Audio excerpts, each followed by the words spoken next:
Hello guys, आज इस video में मैं बात करूंगा मैं यूनियन बजट के बारे में। 2025 का जो यूनियन बजट पेश किया है निर्मला सीतारमन ने। शनिवार को ये बजट पेश हुआ था पार्लियामेंट में, तो उसके बारे में। और आज है 3 तारीख, 3 फरवरी, ठीक है। तो एक्चुअली क्या है ना कि ये बजट है फाइनेंशियल ईयर 2025-26 के लिए। और इस बजट में जो मेन फोकस है वो है 4 टॉपिक्स के ऊपर। मतलब या मैं बोलूँ कि इस बजट के ना जो जो 4 पिलर हैं, उसमें से पहला पिलर है एग्रीकल्चर, दूसरा है एमएसएमई, तीसरा है इन्वेस्टमेंट एंड चौथा है एक्सपोर्ट, ठीक है। निर्मला सीतारमन ने बजट में इसमें बोला था कि 2047 तक इंडिया को विकसित भारत बनाने के लिए जो 4 इंजन है इंडिया के लिए, जो काम करेंगे, जो इंडिया को इंडिया की जो ट्रेन है डेवलपमेंट और ग्रोथ वाली, जिसमें इंडिया को विकसित भारत वाला सामान ले जाना है और 2047 तक पहुंचाना है, उसमें 4 इंजन है। तो पहला इंजन है एग्रीकल्चर का, दूसरा इंजन एमएसएमई, तीसरा एक्सपोर्ट जो भी मैंने अभी बताया भी था, और तीसरा इन्वेस्टमेंट, ठीक है। फाइनेंस मिनिस्टर ने बोला है कि इसमें जो फ्यूल का काम करेगा, जो ट्रेन होगी, जो इंडिया की जो विकास की जो ग्रोथ की जो ट्रेन है उसको ले जाएगी, उसमें जो फ्यूल होगा, जो तेल डलेगा, वो वो ही रिफॉर्म्स। मतलब गवर्नमेंट बोल रही है कि भाई हम लोग मेजरली फोकस करेंगे रिफॉर्म्स के ऊपर, ठीक है। और एक जो स्पिरिट है, जो मोटिवेशन है, वो रहेगा, वो इसमें काम करेगा इंक्लूसिविटी। मतलब गवर्नमेंट बोल रही है हम लोगों ने इस बजट में जो ध्यान दिया है, जो मेन एक स्पिरिट है ना, वो है इंक्लूसिविटी। तीसरा है डेस्टिनेशन। और डेस्टिनेशन जैसे मैंने आपको बताया कि इस ट्रेन में सामान जा रहा है, वो है विकसित भारत का, जिसको 2047 तक पहुंचाना है, ठीक है। रिफॉर्म्स होंगे। फाइनेंस मिनिस्टर ने बोला है कि रिफॉर्म्स की गवर्नमेंट इंडिया को ज़रूरत है खासी इकोनॉमिक सेक्टर में, स्पेशली टैक्सेशन।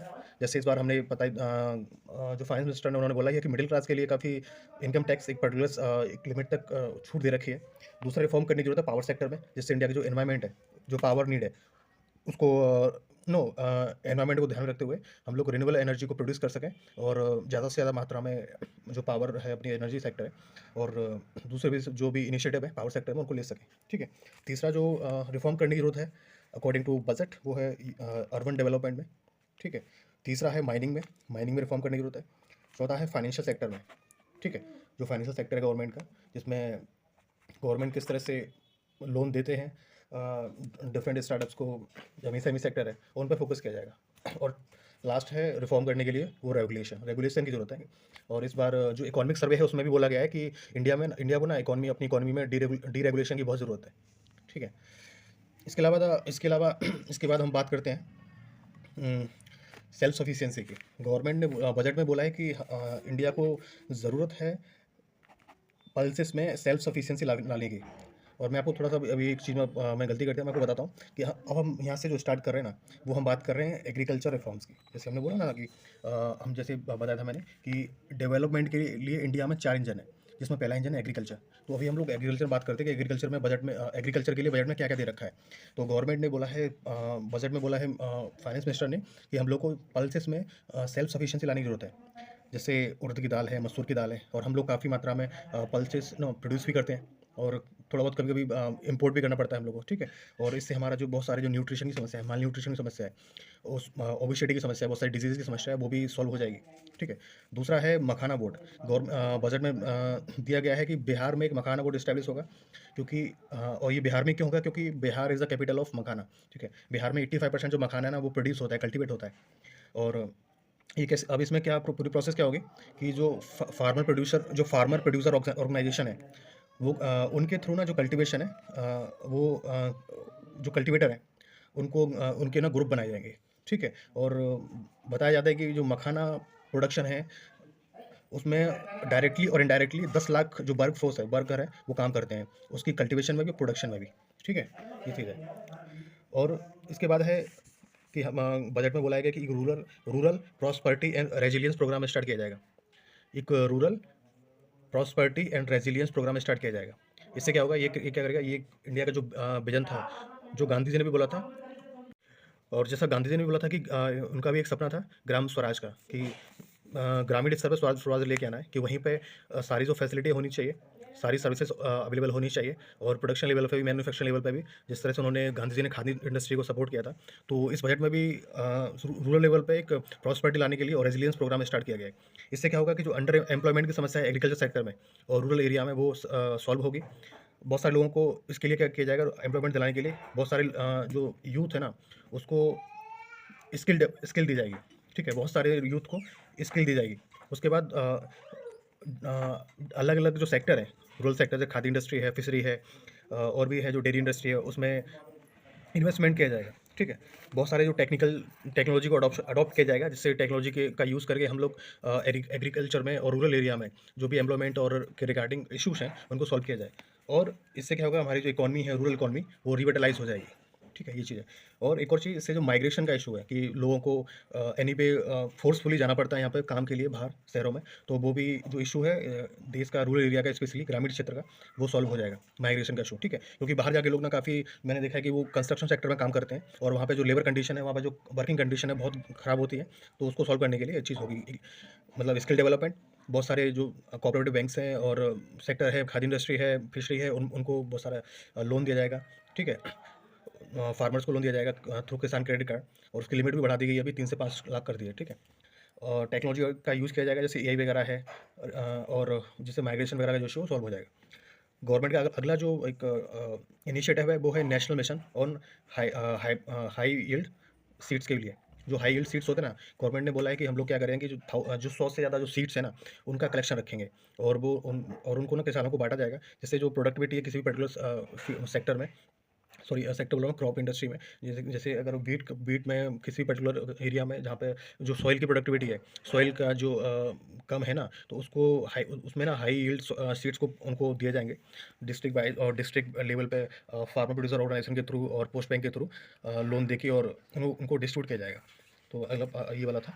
इसके बाद है अगला मिशन गवर्नमेंट का कि कॉटन की प्रोडक्टिविटी को बढ़ाने के लिए एक मिशन गवर्नमेंट ने बोला है कि हम लोग लॉन्च करेंगे, वो है मिशन फॉर कॉटन प्रोडक्टिविटी। ठीक है, दूसरा इसके बाद गवर्नमेंट ने बोला है कि गवर्नमेंट ने बजट में अनाउंस कर रखा है कि हम लोग ना एक फ्रेमवर्क बनाएंगे, एक फ्रेमवर्क तैयार करेंगे, जिससे क्या होगा कि जो फिशरी सेक्टर है, उसमें उसको सस्टेनेबली हार्नेस किया जाएगा। सस्टेनेबली मतलब ये है कि ऐसा नहीं है कि जैसे अभी तक क्या होता है ना, कि जो फिशरी सेक्टर ना, उसके साथ प्रॉब्लम ये है कई बार कि बहुत सारे जो जाल होते हैं ना, उनका यूज़ करके वो लोग कुछ ऐसे जो लिविंग मरीन जो लिविंग है ना स्पीसीज़ है, चाहे वो फिशरी हो, चाहे वो और भी जो पानी में जो भी रिवर वगैरह में, ओशियन में जो भी स्पीसीज मिलते हैं, वो उनकी भी डेथ हो जाती है, उनको भी ना कलेक्ट कर लेते हैं, तो डेथ हो जाती है उनकी। तो वो बोल रहे हैं कि इस चीज़ को ख़त्म करने के लिए हम लोग टेक्नोलॉजी का यूज़ करेंगे, और बहुत सारा जो फिशरी सेक्टर में पैसा है वो डाला जाएगा, और सस्टेनेबल फिशरी की जाएगी। ठीक है, और ये स्पेशली ये चीज़ है फॉर इकोनॉमिक, क्या बोलते हैं, जो इकोनॉमिक जोन होता है किसी भी कंट्री का, उसके लिए। जैसे ये जो इनिशिएटिव है वो गवर्नमेंट ले रही, ये चीज़ है, वो गवर्नमेंट ने बोला है कि ये चीज़ होगी जो किसी भी कंट्री का जो एक्सक्लूसिव इकोनॉमिक जोन होता है, जो किसी भी कंट्री के बाउंड्री से, लैंड बाउंड्री से 22 नॉटिकल माइल्स तक आगे तक होता है। ठीक है, और दूसरा हाई सीज में भी, हाई सीज क्या होता है, हाई सीज मतलब होता है कि नॉटिकल, किसी भी कंट्री का जो एक्सक्लूसिव इकोनॉमिक जोन होता है ना, उससे आगे जो भी एरिया होता है, जो भी पानी में, ओशन में जो भी ज्योग्राफी होती है, तो उसमें ना किसी का भी राइट नहीं होते, उसमें सभी के राइट होते हैं। कोई वहाँ पे आके माइनिंग कर सकता है, जो भी मिनरल्स हैं उनको कलेक्ट कर सकता है। ठीक है, कोई भी अपनी एक्टिविटी कर सकता है। ठीक है, थ्रू कंसेशंस, ये चीज़ है। तो ये चीज़ किया जाएगा, मतलब फिशरी सेक्टर में, एग्रीकल्चर फिशरी सेक्टर पर फोकस के लिए गवर्नमेंट बोल रही है, और स्पेशली ये चीज़ होगी अंडमान निकोबार में और लक्षद्वीप में। ठीक है, उसके बाद गवर्नमेंट ने बोला है कि जो रूरल इकोनॉमी को बूस्ट करने के लिए जो इंडियन जो पोस्ट होती हैं, जो पोस्ट ऑफिस होते हैं, पोस्ट ऑफिस मतलब होते हैं, और जो पोस्ट पेमेंट बैंक होती हैं, वो एक तरह से कैटलिस्ट की तरह काम करेंगे, मतलब जो इंडिया की जो रूरल इकोनॉमी है उसको बढ़ाने के लिए काम करेंगे। ठीक है, और इसलिए गवर्नमेंट ने बोला है कि जो लोन लिमिट है ना, किसान क्रेडिट कार्ड के थ्रू जो लोन लिमिट है, उसको 3 लाख से 5 लाख बढ़ा दिया गया है।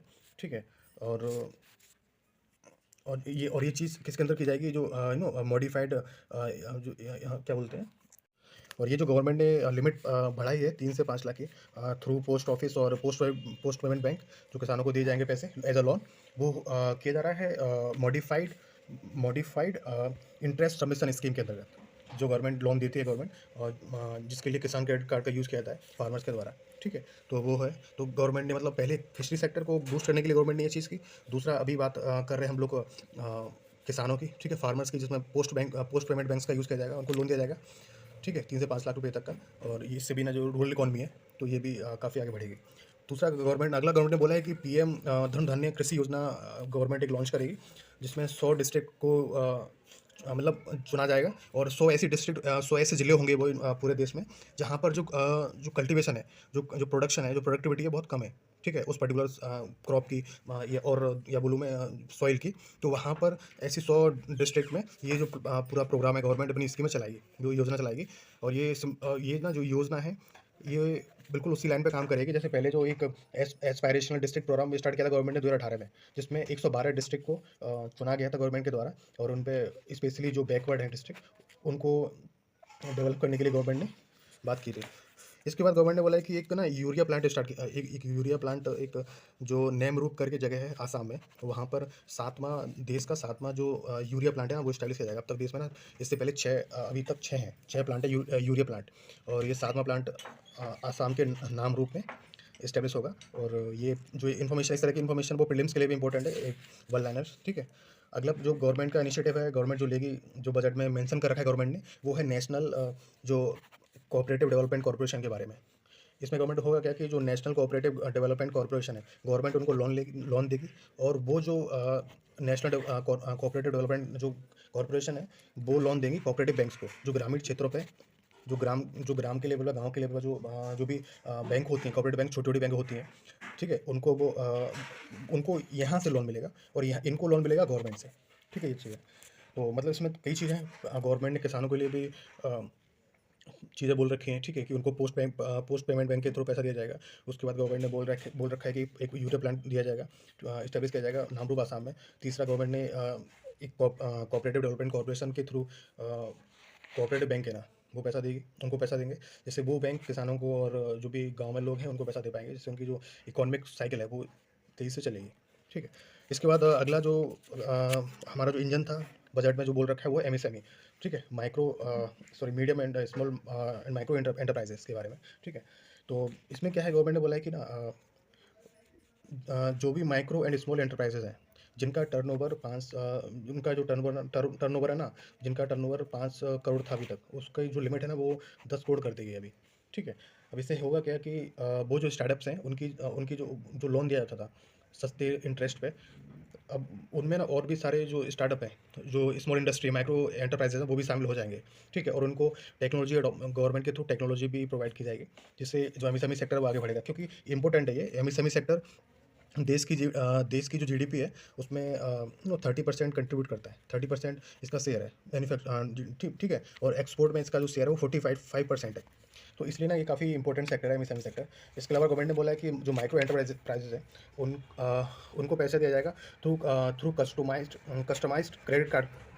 तो गवर्नमेंट ने बोला है कि ना माइक्रो एंटरप्राइजेस को पैसा दिया जाएगा थ्रू कस्टमाइज्ड क्रेडिट कार्ड के थ्रू, ठीक है, जिसकी लिमिट होगी 5 लाख रुपए तक, अंडर उद्यम पोर्टल के अंदर। मतलब उद्यम पोर्टल के अंदर उनको 5 लाख रुपए तक का लोन दिया सकता है माइक्रो एंटरप्राइजेस को, और थ्रू कस्टमाइज्ड क्रेडिट कार्ड उनको दिए जाएंगे। इस तरह के जो कार्ड है ना, कस्टमाइज्ड क्रेडिट कार्ड, वो उनको दिए जाएंगे, जिसकी लिमिट होगी 5 लाख रुपये। मतलब वो गवर्नमेंट से उद्यम पोर्टल के थ्रू 5 लाख रुपये लोन एज अ लोन ले सकते हैं। तो ये चीज़ है। उसके बाद एमएसएमई सेक्टर को बूस्ट करने के लिए गवर्नमेंट ने बोला है कि एक फंड इस्टेब्लिश किया जाएगा, जिसको बोला जाएगा fund of funds for startups, जिसमें ये जो फंड होगा, वो बहुत सारे जो फंड्स हैं उनको पैसा देगा, और उन फंड से, बहुत सारे फंड से स्टार्टअप को पैसा दिया जाएगा, ठीक है। और इसका गवर्नमेंट ने इसमें एलोकेशन कर रखा है 10,000 करोड़ का, ठीक है, ये चीज़ है। और ये जो पैसा जाएगा, वो जाएगा पहले ऑल्टरनेटिव इन्वेस्टमेंट फंड में। मतलब पहले क्या होगा कि जो फंड ऑफ फंड से पैसा जाएगा ऑल्टरनेटिव इन्वेस्टमेंट फंड में, और ऑल्टरनेटिव इन्वेस्टमेंट फंड पैसा देंगे स्टार्टअप्स को, ये चीज़ है, ठीक है। पूरा ये एक रेशियो ध्यान रखना, पूछा जा सकता है पहले उस पर 10,000 करोड़ का, ठीक है।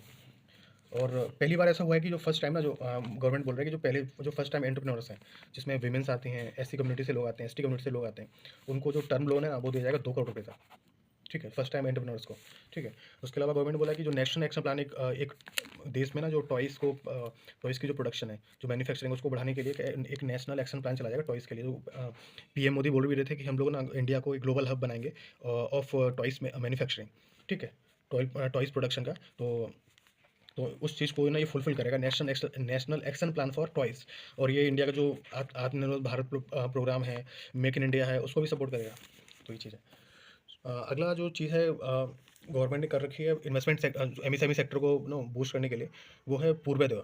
तो ये बेसिकली क्या है कि वहाँ मतलब बिहार में मतलब ईस्टर्न साइड में क्या है ना कि थोड़ा बहुत डेवलपमेंट और ग्रोथ उतना अच्छा नहीं हुआ वहाँ पे, तो उस चीज़ को बूस्ट करने के लिए गवर्नमेंट ने बोला कि एक नेशनल इंस्टीट्यूट मतलब जो national institute for food technology and entrepreneurship and management, ये ना एक इंस्टीट्यूट है, national institute of food technology entrepreneurship and management. इसको बिहार में इस्टेब्लिश किया जाएगा to boost the growth and development in Purvodaya eastern side. ठीक है। और एक अगला जो मिशन है गवर्नमेंट एमएसएमई सेक्टर को बूस्ट करने के लिए चलाएगी, या जो अपना जो मैन्युफैक्चरिंग सेक्टर है तो उसको बूस्ट करने के लिए चलाएगी, वो है नेशनल मैन्युफैक्चरिंग मिशन। क्योंकि हमारा जो मैन्युफैक्चरिंग मिशन है उसका जो कंट्रीब्यूशन है जीडीपी में बहुत कम है वो, तो उसको बूस्ट करने के लिए गवर्नमेंट एक नेशनल मैन्युफैक्चरिंग मिशन चलाएगी। ठीक है, ये चीज़ है। हमारा अगला जो इंजन है हमारी इकॉनमी को आगे बढ़ाने के लिए वो इन्वेस्टमेंट। ठीक है, तो गवर्नमेंट क्या करेगी, गवर्नमेंट ने बोला है कि जल जीवन जो मिशन है उसको हम लोग 2028 तक आगे चलाएंगे, अभी कंटिन्यू करेंगे। और जो जल जीवन मिशन है उसको अभी हम लोग स्टॉप नहीं करेंगे, उसको 2028 तक चलाएंगे। ठीक है। और जो अर्बन चैलेंज फंड इस्टेब्लिश किया जाएगा, जिसका पूरा आउटले होगा, पूरा बजट होगा, वो होगा 1 लाख करोड़ का। ठीक है, 1 लाख करोड़ का एक बजट, एक फंड बनाया जाएगा, अर्बन चैलेंज फंड। ठीक है। और इसके अंतर्गत बहुत सारे प्रोजेक्ट को फंडिंग दी जाएगी, पैसा दिया जाएगा, लोन दिया जाएगा। और बहुत सारे ऐसे प्रोजेक्ट जो नो जो हमारे इंडिया के लिए फ़ायदे के हैं, लेकिन उसमें ना इतना प्रॉफिट होता दिख नहीं रहा है। तो उसके लिए गवर्नमेंट बोल रही है कि आप आइए, आप काम कीजिए, आप अपना अपना मैन्युफैक्चरिंग कीजिए, हम आपको थ्रू बाइबल गैप फंडिंग के थ्रू हम आपको 25% फंडिंग हम देंगे। मतलब 25% फंडिंग गवर्नमेंट देगी। किस शर्त पे? इस शर्त पे कि अगर वो जो कंपनीज हैं वो 50% पैसा बाहर से ले सकें। ठीक है, दूसरे दूसरे जरिए से। ठीक है, बॉन्ड के थ्रू और किसी के थ्रू, प्राइवेट बैंक से और बैंकों से। ठीक है, वो चीज़ है। और इस चीज़ के लिए गवर्नमेंट ने बोला है कि इसके लिए गवर्नमेंट ने 10,000 करोड़ का पूरा बजट, पूरा जो आउटले है, इन्वेस्टमेंट है, गवर्नमेंट वो करेगी। ठीक है, तो ये हम यहीं तक डिस्कस करते हैं। नेक्स्ट जो पूरा जो बजट है, जिसका अगला जो इंजन है एक्सपोर्ट्स का, उसको हम नेक्स्ट वीडियो में डिस्कस करेंगे। ठीक है, सो थैंक यू। एंड कुछ मैं वीडियो टॉपिक आपसे मैं अभी डिस्कस करूँगा थोड़ी देर में। गाइज ये कुछ और इम्पोर्टेंट न्यूज़ हैं जो आपको एग्जाम पर्सपेक्टिव से आपके लिए काम करेंगे। ठीक है, 4 से 5 न्यूज़ेज़ हैं, तो उनका मैं पहले वीडियो ये पूरा टॉपिक्स में दिखा दे रहा हूँ। पहला जो टॉपिक्स है बेसिकली, तो पहला जो टॉपिक है वो है ईडी के बारे में। ईडी के बारे में एक्चुअली क्या है ना कि ईडी ने एक जो इन्फॉर्मेशन रिपोर्ट है, ठीक है, जिसका पूरा नाम है एनफोर्समेंट केस इन्फॉर्मेशन रिपोर्ट, वो जारी किया है। किसके खिलाफ जारी किया है? वो 16 कोऑपरेटिव बैंक्स और सोसाइटीज़ के अंदर, सोसाइटी के खिलाफ। ठीक है, और किस कानून के अंदर ये जारी की है रिपोर्ट? ये जारी की है जो prevention of money laundering act है ना, उसके अंतर्गत। लेकिन प्रॉब्लम ये है कि जो prevention of money laundering act के अंतर्गत कोई भी ऐसा प्रोविजन नहीं है जिसके अंतर्गत हम ECIR रिपोर्ट जारी कर सकते हैं किसी के भी खिलाफ, लेकिन ईडी ने जारी किया है। तो बस ये पूरा मामला है। इसके बाद अलावा हम ईडी के बारे में पढ़ लेते हैं। ईडी को स्टैब्लिश किया गया था 1956 में। और ठीक है, और ये डिपार्टमेंट ऑफ रेवेन्यू है जो मिनिस्ट्री ऑफ फाइनेंस के अंतर्गत आता है, उससे उसके अंडर ये स्टैब्लिश किया गया था। इसके बाद हम अगला टॉपिक डिस्कस करते हैं डिजिटल पेमेंट इंडेक्स के बारे में। जो डिजिटल पेमेंट इंडेक्स है बेसिकली वो जारी करता है आरबीआई। कब से कर रहा है? 2021 से कर रहा है, और उसका जो बेस ईयर है वो 2018 है। ठीक है, और ये बेसिकली ये है डिजिटल पेमेंट इंडेक्स की हम इंडिया में जो पेमेंट का स्टेटस है, मतलब डिजिटाइजेशन ऑफ जो इंडिया में डिजिटाइजेशन ऑफ पेमेंट है वो कितना है, तो उसको ये शो करता है। तो बस इतना ही जानकारी आपको नॉलेज रखना है कि डिजिटल पेमेंट इंडेक्स इंडिया में कौन जारी रिलीज़ करता है, वो आरबीआई। और कब से कर रहा है? 2021 से। इसका बेस ईयर 2018 है, मार्च 2018 है। ठीक है, अगला जो न्यूज़ है वो पैराक्वेट पॉइजनिंग के बारे में है, जिसका दूसरा नाम है डाइक्लोराइड और मिथाइल वायलोजन। और ये दुनिया का सबसे मोस्ट यूज हर्बिसाइड है। ये फार्म सेक्टर में यूज़ किया जाता है, हर्बिसाइड है बेसिकली। इसको डब्ल्यूएचओ ने केमिकल लिस्ट की इसको डब्ल्यूएचओ ने इसको इस पर्टिकुलर हर्बिसाइड को जो केमिकल लिस्ट होती है ना उसकी उसकी कैटेगरी सेकंड में डाल रखा है। मतलब ये मॉडरेटली हजार्डस है। ठीक है, ये चीज़ है। जानना बहुत कुछ नहीं इसके बारे में, अब इतना ध्यान रखो कि पैराक्वेट पॉइजनिंग जो पॉइजनिंग है बेसिकली एक हर्बिसाइड है, और एक किस कैटेगरी में आता है? इस कैटेगरी में आता है। बस इतना बहुत है। इसके अलावा इसका दूसरा नाम है डाइक्लोराइड और मिथाइल वायलोजन, उसको नाम ध्यान रख सकते हो आप। ठीक है, अगला जो न्यूज़ है वो है national centre for biological science study के बारे में। तो बेसिकली क्या है कि जो नेशनल सेंटर है फॉर बायोलॉजिकल साइंस, उसके द्वारा एक रिपोर्ट जारी की गई है। तो उसने स्टडी की थी। उसने बोला था कि जो टाइगर की जो पॉपुलेशन इंडिया में वो बेसिकली 30% बढ़ गई है पिछले 20 साल में। और उसने बोला था कि टाइगर की जो मिनिमम पॉपुलेशन है इंडिया में वो है 3,167।